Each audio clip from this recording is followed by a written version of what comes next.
네, 안녕하세요. 장로신학대학교 조직신학과 송용원 교수입니다. 오늘 여러분과 함께 조직신학 입문의 시간을 가져보도록 하겠습니다. 하나님을 알고자 공부하는 우리는 지금 우리가 서 있는 자리, 또 나의 정체성을 얼마나 알고 있을까요? 모름지기 조직신학은 나와 또 우리의 이 정체성과 관련이 있다고 할 수 있습니다. 내가 서 있는 신학, 우리가 배우는 신학의 그 위치를 알고 그 체계를 알아가는 것은 앞으로 우리가 신학을 공부하면서 마치 나무의 뿌리와 같이 중요한 역할을 하게 될 것입니다. 그러한 의미에서 오늘 이 시간에는 제일 먼저 신학이란 무엇인가를 다루고, 다음으로 조직신학을, 또 그 다음으로는 개혁신학을, 제일 나중에는 우리 장로회 신학대학교가 추구하는 통전적 신학의 바탕을 두는 장신신학을 알아보도록 하겠습니다. 자, 그럼 신학이란 무엇일까요? 신학이라는 용어의 역사를 한번 확인해 보는 것이 굉장히 중요하겠습니다.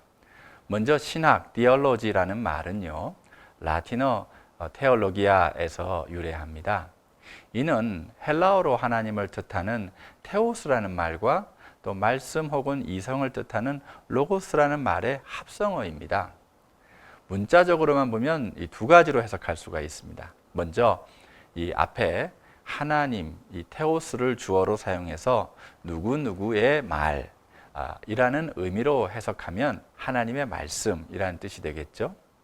그렇지 않고 앞에 테오스를 대상으로 보면 누구누구에 관한, 무엇에 관한 이런 의미가 됩니다. 그렇게 되면 하나님에 관한 인간의 말로 해석될 수가 있겠죠.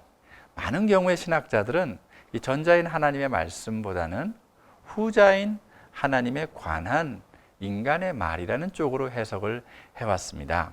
하지만 전자인 하나님의 말씀으로 해석하는 신학자들도 있습니다. 그러니까 신학은 하나님께서 말씀하신다, 데우스 딕시트라는 것이지요. 저는 이것이 어쩌면 신학을 공부하는 우리들의 자세에 더 맞는 해석이 아닐까 생각합니다. 다시 말해서 하나님의 말씀을 전적으로 겸손하게 받아들이는 경건을 포함하는 신학의 정의가 더 바람직하지 않은가, 그렇게 생각해 보는 것이지요. 이러한 이유로 고대에서 테올로고스는 하나님에 대하여 말하는 사람, 또 하나님의 이름으로 말하는 사람, 다시 말해서 사도들과 선지자들을 가리키기도 했습니다. 그리고 테올로기아 하게 되면 하나님의 말씀인 신약과 구약을 의미하기도 했지요. 중세에 들어서면서 신학이라는 용어는 하나님뿐만 아니라 다양한 대상을 두고 사용됩니다. 먼저 페트루스 롬바르드는 신학의 대상으로 하나님만 아니라 세상, 인간, 그리고 성례까지 다루었습니다.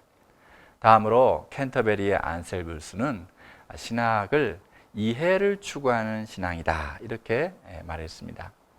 마지막으로 토마스 아퀴나스는 다음과 같이 신학을 정의했습니다. 신학은 하나님에 의해 가르침을 받고 하나님을 가르치며 또 하나님에게 인도된다, 이렇게 말을 했습니다. 우리 장로회 신학대학교가 따르는 종교개혁 전통에서는 신학을 하나님에 관한 지식 또는 학문이라고 정의합니다. 특별히 우리 장로교 신학의 모태가 되는 종교개혁가 존 칼뱅은 그의 대표작인 기독교 강요를 다음과 같은 말로 시작했습니다. 하나님을 아는 지식은 그것을 통해 우리가 하나님이 계시다는 생각을 품게 될 뿐만 아니라 하나님 그분을 아는 것이 우리에게 중요하다는 사실, 그리고 그것이 하나님의 영광에 유용하다는 사실, 결국 그것이 우리에게 유익하다는 사실을 깨닫게 되는 것을 가리킨다고 기독교 강요 서두에서 말을 하고 있습니다. 자, 이제 신학의 자료에 대해서 살펴보겠습니다. 여러분, 신학을 요리에 비유하자면 네 가지 재료가 함께 어울려서 맛을 내는 음식과 같다고 할 수가 있겠습니다. 준비하는 각각의 재료의 비율과 또 요리 방법에 따라서 아주 다양한 맛이 나고 또 영양가도 달라지는 것처럼 신학도 마찬가지입니다. 신학의 네 가지 재료의 비율을 어떻게 조정하느냐에 따라서, 그리고 어떤 요리 방법을 쓰느냐에 따라서 그 모양과 형태가 달라지지요. 자, 그렇다면 신학의 네 가지 재료는 무엇일까요? 신학의 네 가지 재료를 웨슬리의 4대 원리라고도 부릅니다. 그것은 성경, 전통, 이성, 그리고 경험입니다. 자, 그러면 먼저 신학의 첫 번째 자료인 성경을 살펴볼까요? 성경 자료 안에는 크게 이 정경에 대한 문제와 성경 해석의 문제가 있습니다. 여기서는 우리 교회가 받아들이는 참 성경, 즉 정경의 범위를 정하는 것이 있지요. 외경과 위경의 범위를 또 정하기도 합니다.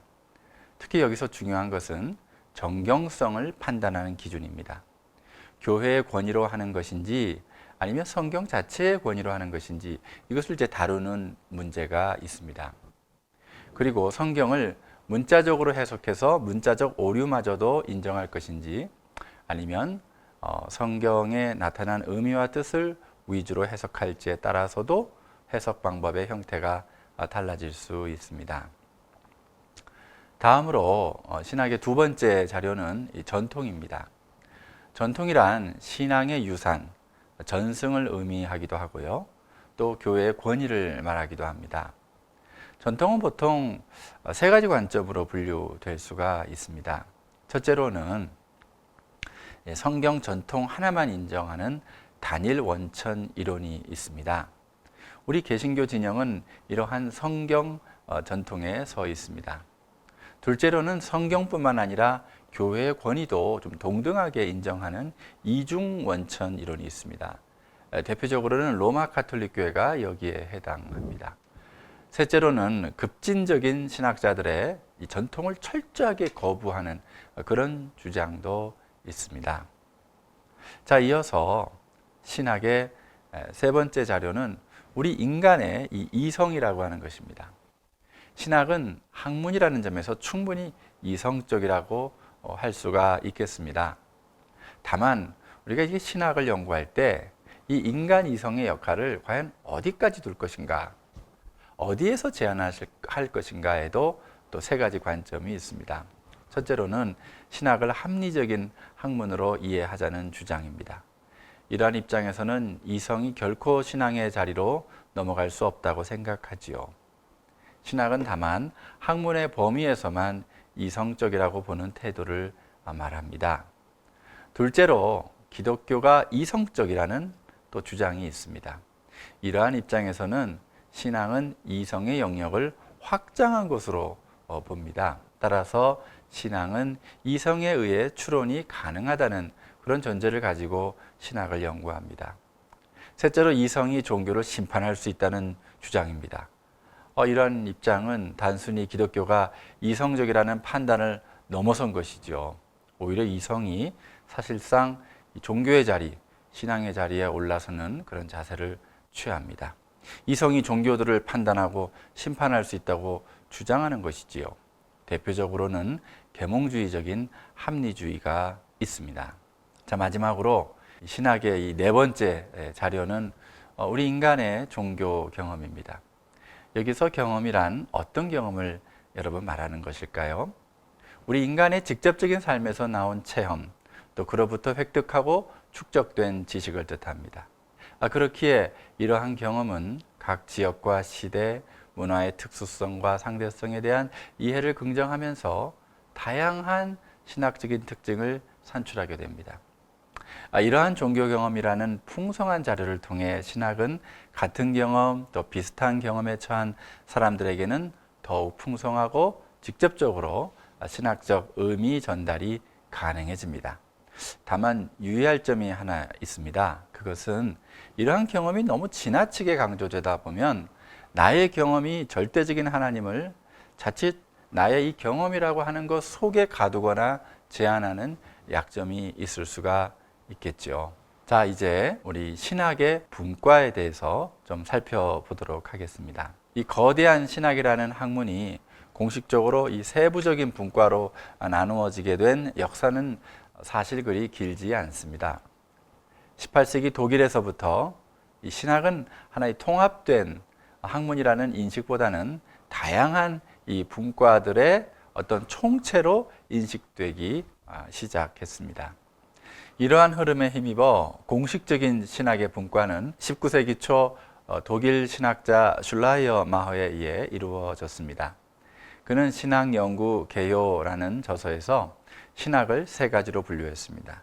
첫째, 기독교의 본질을 밝히는 철학적 신학입니다. 둘째, 교회의 역사를 다루는 역사신학입니다.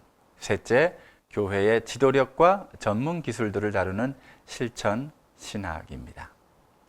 이러한 전통적인 구분 아래에서 우리는 신학을 크게 네 가지의 분과로 나누었습니다. 바로 성서신학, 조직신학, 역사신학, 그리고 실천신학입니다. 오늘날 영국의 신학자 알리스터 맥그라스는 현대 시대에 알맞게 7가지로 분류를 합니다. 첫째로 성서신학이 있습니다. 이에는 구약을 다루는 구약학, 신약을 다루는 신약학이 있습니다.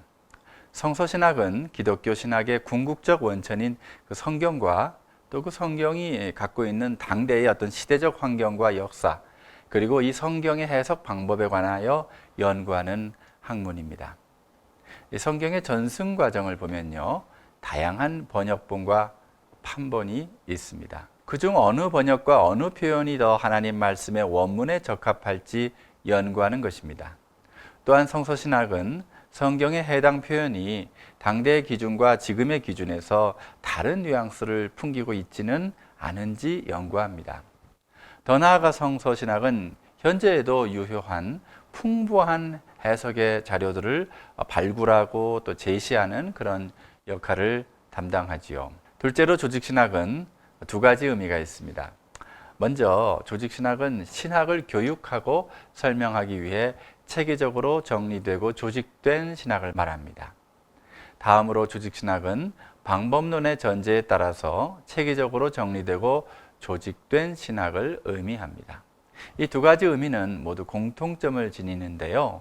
그것은 조직신학이라고 하는 것은 단지 정보의 나열과 서술이 아니라 특정한 개념어와 방법론과 또 목적에 의해서 신학을 정리하고 체계화한 작업이자 그에 대한 결과물이라 할 수 있겠습니다. 자세한 내용은 잠시 뒤에 더 다루도록 할 것입니다. 셋째로 철학적 신학이 있습니다. 철학적 신학은 조직 신학의 테두리 안에 들어올 수도 있는 분과입니다.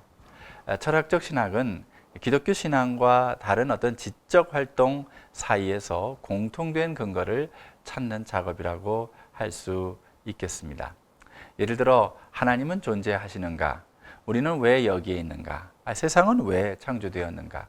이런 물음들이 바로 철학적 신학에서 다루어질 수가 있습니다. 넷째로 역사신학이 있습니다. 신학은 하나님의 진리라는 절대성을 가지고 있습니다. 그러면서도 동시에 신학은 이 각 지역과 문화와 시대에 따른 특수성과 상대성을 가지고 있습니다. 역사신학은 이러한 특수성과 상대성에 집중하면서 하나님의 구원 사역에 대한 역사적 상황을 탐구하는 데 초점을 둡니다. 역사신학이 연구하는 이 범주로는 그 시대별 교회의 역사가 있고요. 또 국가나 지역별 교회의 역사도 있고요. 선교의 역사, 또 특정 교회 인물에 대한, 시대 인물에 대한 또 역사가 있습니다. 다섯째로 실천신학과 목회신학이 있습니다. 실천신학과 목회신학은 그리스도인의 삶과 사역을 위한 기술의 법칙이라고 할 수가 있겠습니다. 설교, 예배, 목회 상담이 여기에 해당합니다. 여섯째로 영성신학이 있습니다. 최근 스피리추얼리티, 이 영성이라는 키워드가 아주 강조되고 있지요. 영성은 경건한 실천과 또 우리 신자의 개인적이고 내적인 체험을 가리키는 용어입니다. 영성 분야는 경건한 삶에 관한 신학적 탐구라고 할 수 있겠습니다. 마지막으로 변증학이 있는데요. 변증학은 큰 틀 안에서 보면 철학적 신학과 마찬가지로 이 조직신학으로 분류될 수 있는 분야입니다. 변증학은 그 시대의 이 문화와 마주합니다. 그러면서 변증학은 기독교의 합리성과 도덕성에 제기하는 우려들 혹은 도전들과 씨름하는 그런 학문이라고 할 수가 있겠습니다. 자, 그럼 조직신학이란 무엇일까요? 우리가 조직신학의 명칭을 한번 같이 살펴볼 필요가 있습니다. 조직신학이라는 용어는 이름 그대로 기독교의 사상을 체계화하고 조직화하는 그런 작업을 나타낸다고 볼 수 있습니다. 앞서 신학의 전통적인 이 네 가지 분과를 말할 때 성서신학, 조직신학, 역사신학, 실천신학이 있다고 말씀드렸던 거 기억하시죠? 사실 18세기 이전까지는 여기에 해당하는 분야가 조직신학이 아니라 교의학이었습니다. 하지만 오늘날 신학은 다양한 분과들이 연구되면서 이 분야별로 전문성이 나날이 높아져 가고 있습니다. 그래서 신학의 다양한 분과들을 하나의 원리, 하나의 체계로 세우면서 어떤 내적 통일성을 이끌어줄 신학이 필요하게 되었습니다. 그런데 이러한 오늘날의 과제를 수행하기 위해서는 예전부터 있었던 소위 전통의 강조점을 두는 교의학 정도로는 다양한 필요를 채우기가 쉽지 않다고 본 것입니다. 그래서 조직이라는 용어를 사용하게 되었습니다. 이제는 Systematic Theology, 조직신학이라는 이름으로 모든 신학의 분과를 하나의 체계화 안에서 조직화하면서 진리를 전망하고 또 새로운 전망을 제시하는 과제까지 수행하게 되었습니다. 따라서 이제 조직신학은 교의학, 도그마틱스, 변증학, 아폴로제틱스, 윤리학, 에틱스로 구성이 됩니다. 그렇다면 조직신학의 전체적인 과제는 무엇일까요? 그것은 먼저 성경에 근거한 전통적인 교리, 교의에 관하여 아는 것이고요. 다음으로 그 알고 있는 교리와 진리들을 현재의 시대적인 상황에 맞추어 타당하게 변증하는 것이고, 또 마지막으로 그렇게 마주한 시대적 문제에 대처하면서 그리스도인으로 살아가는 것이라고 할 수가 있겠습니다. 다만 윤리학은 오늘날 실천신학과도 밀접하게 연관되어 있습니다.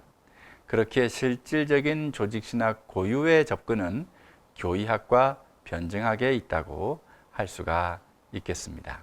조직신학은 신학의 학풍과 신학자들의 개인적인 강조점과 중요도, 그리고 신학의 성격 등에 따라서 화면에 보시는 것처럼 다양한 이름으로 불리기도 합니다.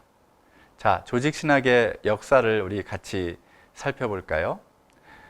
물론 이 조직신학이라는 명칭은 최근의 용어이기는 합니다. 그렇지만 실질적으로 신학을 조직화하고 체계화하는 작업은 이미 오래전부터 지속되어 왔다고 할 수 있습니다. 통상적으로 고대의 오리게네스의 원리에 관하여 라는 이 책을 최초의 조직신학 책이라고들 말합니다. 중세에는 페트루스 롬바르두스가 쓴 명제집이 있습니다. 그리고 중세에 가장 유명했던 조직신학 저서로는 역시 그 유명한 토마스 아퀴나스의 신학대전 수마 테올로지카가 있다고 하겠습니다. 종교개혁 운동이 시작되면서 루터파의 첫 조직신학자로 필립 멜란히톤이 등장합니다. 멜란히톤은 신학 총론을 집필했습니다. 하지만 그 중에서도 이 칼뱅의 기독교 강요가 역시 가장 독보적이고 대표적인 조직신학 교과서라고 할 수 있겠습니다. 종교개혁 시대 이후부터는 조직신학적인 저서들이 교의학이라는 이름으로 사용되었습니다. 그리고 앞서 말씀드렸듯이 18세기 이후부터 비로소 조직신학이라는 이름으로 작업이 본격적으로 전개되었지요. 조직신학의 과제는 한마디로 조직신학은 어떤 일을 수행하는가에 대한 것입니다. 신학자 다니엘 밀리오리는 다음과 같이 네 가지를 말하고 있습니다. 첫째로 신앙 공동체의 선포와 실천이 성경이 증언하는 계시, 즉 예수 그리스도 안에서 드러난 하나님의 계시에 비추어 볼 때 진리인가 하는 과제가 조직신학이 해야 할 일입니다. 이것은 진리에 관한 과제로서 교의학적 과제에 해당합니다. 이것은 우리가 진리라고 고백하는 것들, 즉 교회 공동체의 교리들과 교회의 행동, 실천들을 온전한 하나님의 계시인 성경에 계시된 예수 그리스도에 입각해서 끊임없이 검토해야 한다는 것입니다. 둘째로 신앙 공동체의 선포와 실천이 예수 그리스도 안에서 드러난 하나님의 계시라는 온전한 진리를 적합하게 표현하고 있는가 하는 과제를 조직신학은 적절하게 수행해야 합니다. 여기서 중요한 것은 적합성의 측면인데요. 바로 변증학적 과제에 해당한다고 할 수 있습니다. 복음의 대상인 사람들에게 마치 하나님께서 우리를 위해 이 땅 가운데 오셔서 말씀하신 것처럼 그렇게 하나님의 진리를 적합하게 잘 전하고 있는지를 끊임없이 검토하는 것이야말로 우리 조직신학의 중대한 과제가 아닐 수 없습니다. 셋째로 신앙 공동체가 선포하고 실천하는 것이 예수 그리스도의 하나님을 오늘날의 정황 속에서 살아있는 실제로서 잘 드러내고 있는가 하는 과제가 조직신학이 해야 할 일입니다. 이것은 변증학적이면서도 윤리학적인 차원에도 해당합니다. 조직신학이 해야 할 일은 단순히 변증만 하는 것이 아닙니다. 변증을 넘어서서 오늘 우리가 마주한 시대적 여러 문제 가운데서 기독교적인 답과 행동 규범까지 제시하고 또 이를 지키는 것까지 포함하고 있습니다. 넷째로 예수 그리스도의 복음을 전하는 신앙 공동체의 선포가 개인과 사회의 삶을 변혁시키는 실천으로 잘 나아가고 있는가 하는 과제 역시 조직신학이 해야 할 일입니다. 이것은 매우 윤리학적인 차원입니다. 신학을 하는 사람들이 신앙과 제자도를 그들의 구체적인 삶의 모습 가운데서 구현하면서 동시에 사회를 변혁시키는 소망의 과제를 조직신학은 가지고 있습니다. 조직신학 안에서는 주제에 따라서 다양한 분과들이 있습니다. 학자마다 더 세부적으로 나누기도 하고 더 크게 묻기도 하는데요. 여기서는 9개 분과로 나누어 보도록 하겠습니다. 조직신학은 마치 하나의 오케스트라와 같은데요. 각기 다른 이 악기들이 자신의 선율을 연주하고 있지만 사실은 모두가 다 하나의 곡을 연주하고 있다는 사실을 우리는 잘 알고 있지 않습니까? 이것을 가리켜서 유기적인 연합이라고 하죠. 조직신학도 오케스트라를 닮은 이런 유기적인 특징을 지닙니다. 세부적으로 살펴보면 다음과 같습니다. 신학방법론은 신학의 자료와 신학의 과제를 말하고요. 계시론은 하나님을 아는 방법, 직접 계시와 간접 계시, 특별 계시와 일반 계시, 성경 해석 방법을 말하고요. 신론은 삼위일체, 하나님의 속성, 또 성부 하나님에 대한 논의, 신정론, 다양한 신론이 있고요.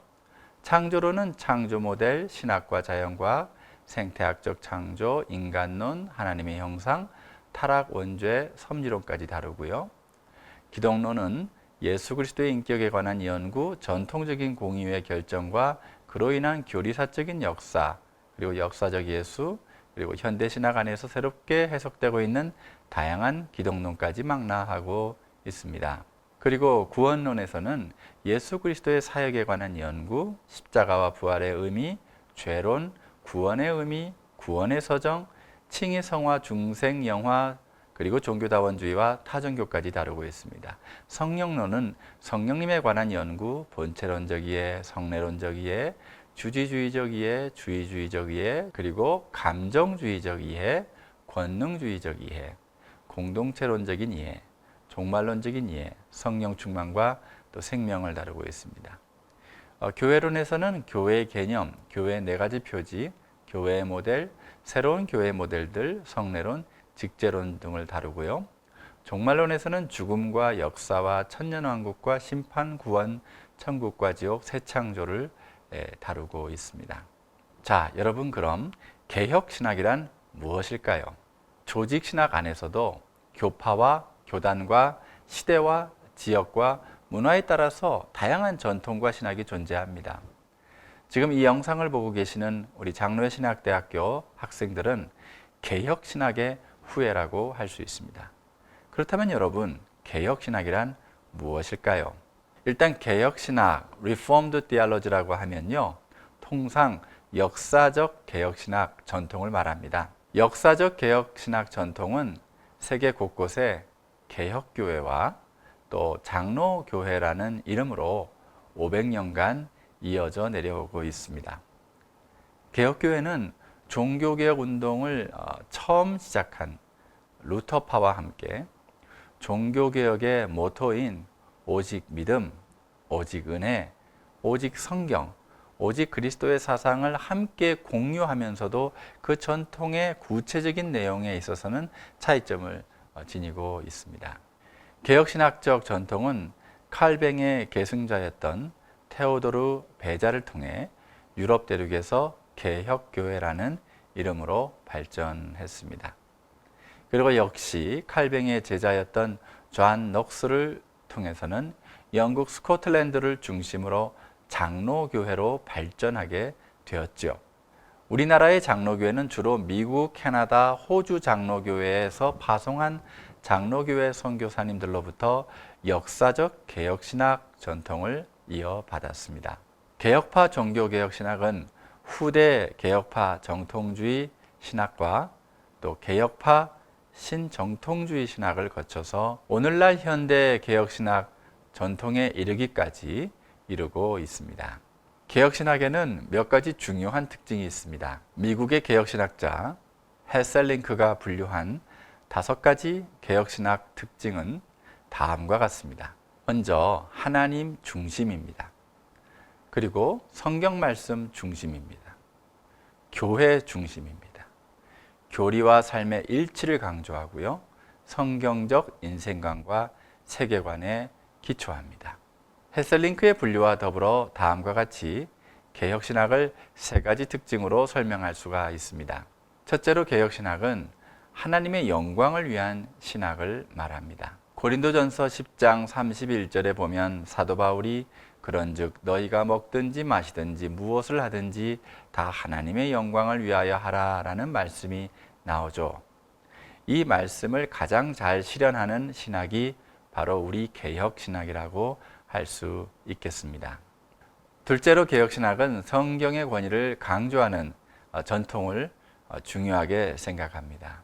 개혁신학은 성경의 우위성에 압도적으로 힘을 실어주는 신학이라고 할 수 있습니다. 실질적으로 성경은 믿음의 척도이고요. 또 교회의 신앙 고백들, 교리들은 사실 이 성경으로부터 비롯되기 때문입니다. 개혁교회는 성경의 자명성, 성경 스스로의 권위를 강조하지만 그러면서도 교회의 전통이 성경의 권위 아래에 있다면 그러한 전통을 또 존중하고 중요하게 생각합니다. 사실 교회의 권위는 성경에 대한 살아있는 전통으로부터 존재하는 것입니다. 그렇기에 개혁신학은 성경의 바탕을 두고 세워진 교회를 존중하면서 신앙적 전통을 존중합니다. 셋째로 개혁된 교회는 항상 개혁되어야 합니다. 에클레지아 레포르마타 셈페르 레포르만다. 이 유명한 개혁신학의 명제는 개혁신학의 특징을 잘 설명하고 있습니다. 개혁교회는 말 그대로 개혁이라는 의미를 품고 있습니다. 이는 개혁 전통은 언제나 개혁적이면서도 개방적인 의미를 지닌다는 뜻입니다. 하지만 안타깝게도 오늘날 한국교회에서는 개혁교회에 대해서 잘못 이해하고 또 좁게 이해하는 경향이 있는데요. 혹자는 개혁신학이라는 용어가 어떤 특정 교단의 신학적 색채를 강조하는 매우 보수적인 신학을 가리키는 말이 아닌가 하고 오해하기도 합니다. 하지만 이는 개혁신학에 대한 올바른 이해라고 할 수가 없습니다. 도리어 개혁신학은 전통에 대한 존중과 더불어서 하나님의 말씀에 따라 지금 이 시대를 살아가면서 성경 말씀에 비추어 끊임없이 우리 자신을 돌아보며 고치고 응답하는 그런 신학이 되어야 할 것입니다. 그래서 개혁신학자 헤르만 바빙크는 신학적 교의학은 윤리학과 다르지 않다고도 강조합니다. 그런 의미에서 오늘날 개혁신학은 단순히 문자에 그치는 것이 아니라 그것이 하나의 윤리로 적용되면서 신학을 하는 자기 자신을 개혁하고 더 나아가 세상을 변혁하고 개혁시키는 목표를 가지고 있다고 말할 수 있겠습니다. 마지막으로 개혁신학의 정체성을 가지고 있는 우리 장로회 신학대학교는 대한민국 그리고 21세기 또 대한예수교 장로회 통합측 교단이라는 특수한 지역과 시대, 문화적인 상황 속에서 어떤 신학을 펼치고 있을까요? 더 나아가 우리는 어떤 신학을 지향하는지 간략하게 살펴보도록 하겠습니다. 장신신학은 이종성 학장님의 통전적 신학과 김희태 교수님의 중심에 서는 신학의 전통을 이어받은 신학입니다. 자, 그러면 통전적 신학과 중심에 서는 신학, 이 둘의 공통점은 무엇일까요? 그것은 어느 한쪽에 치우치지 않는 태도를 견지하는 것입니다. 하지만 둘 사이에 차이점도 있습니다. 먼저 통전적 신학은 모든 것을 아우르며 균형을 추구하는 신학적 모습을 추구합니다. 반면에 중심에 서는 신학은 이 대립되는 것들의 창조적인 어떤 긴장을 강조하는 신학적 모습을 보입니다. 통전적 신학이라는 용어를 처음 사용한 학자는 우리 학교의 학장님이셨던 충계 이종성 학장님이십니다. 여기서 통전이란 전체를 아우르고 조화시키고 통합한다는 뜻입니다.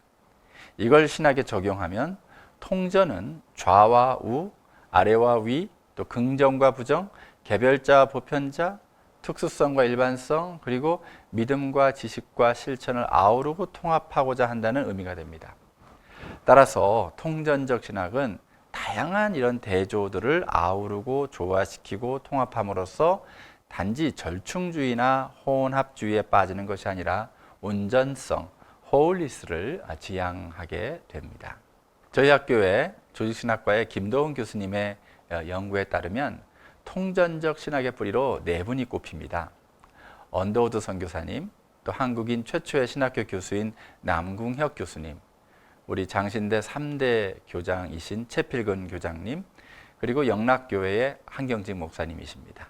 이러한 토양 위에서 장로회 신학대학교의 중심에 서는 신학이 나왔고요. 그리고 마침내 통전적 신학이 나왔습니다. 이러한 신학적 노력과 기여가 이어지다가 1985년 장로회 신학대학 신학성명과 2002년 신학교육성명을 통해 대내외에 공식적으로 통전적 신학이 공표된 바가 있습니다. 자, 그럼 이종성 학장님의 통전적 신학이 무엇인지 간단히 살펴보겠습니다. 우리 학교의 표어가 경건과 학문인데요. 통전적 신학이란 바로 이 경건과 학문 그리고 실천까지 통합된 신학이라 할 수 있겠습니다.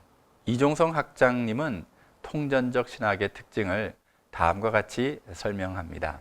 첫째, 신관이 통전적입니다. 이는 삼위일체론적 신관을 의미합니다.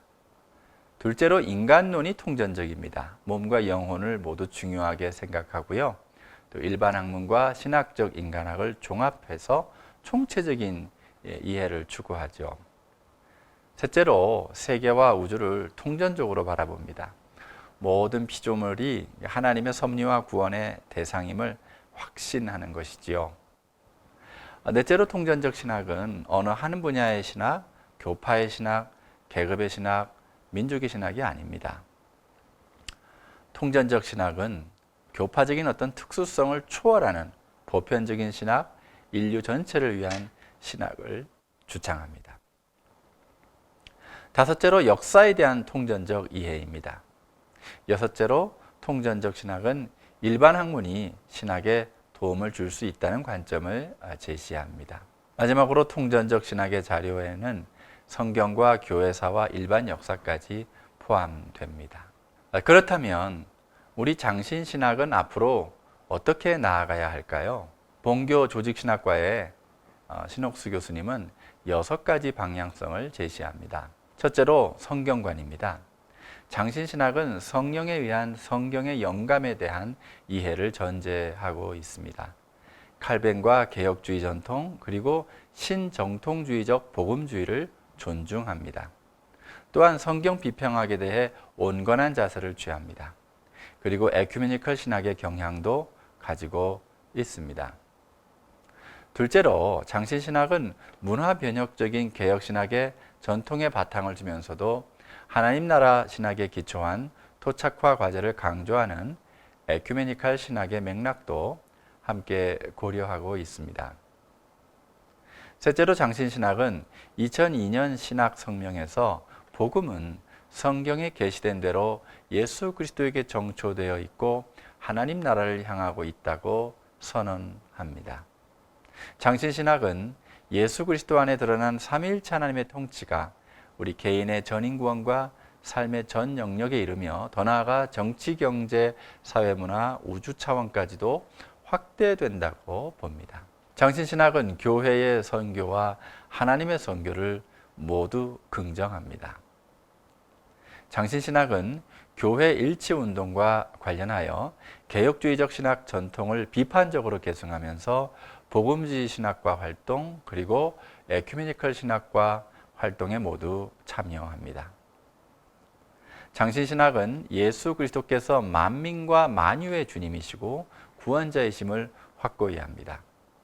동시에 장신신학은 다양한 종족과 문화들과 상호 존중을 바탕으로 하나님 나라를 실현하는 것을 강조합니다. 장신신학은 종교다원주의나 상대주의, 혼합주의를 수용하지 않습니다. 그럼에도 장신신학은 타 종교인들과의 다양한 차원의 인권과 정의와 평화와 환경운동 등에 연대하고 협력할 수 있다고 봅니다. 우리의 싸우는 무기는 육신에 속한 것이 아니요 오직 어떤 견고한 진도 무너뜨리는 하나님의 능력이라 모든 이론을 무너뜨리며 하나님을 아는 것을 대적하여 높아진 것을 다 무너뜨리고 모든 생각을 사로잡아 그리스도에게 복종하게 하니 고린도후서 10장 4절과 5절의 말씀 여러분 기억하시죠? 우리 장신신학은 그 어떤 이론이나 생각도 결코 하나님보다 높다고 생각하지 않습니다. 모든 인간의 노력은 말 그대로 인간의 노력일 뿐입니다. 다만 장신신학은 개혁신학의 전통을 따라 하나님의 영광을 기준으로 그 어떤 방법론도 수용하고 그 어떤 방법론도 거부하는 것이 바로 우리 장신신학 그리고 통전적 신학이 가지는 특징이라고 할 수가 있겠습니다. 우리 장로회 신학대학교에 입학하셔서 경건과 학문을 통해 하나님의 영광을 드높일 수 있는 여러분 모두가 되기를 소망합니다. 감사드립니다.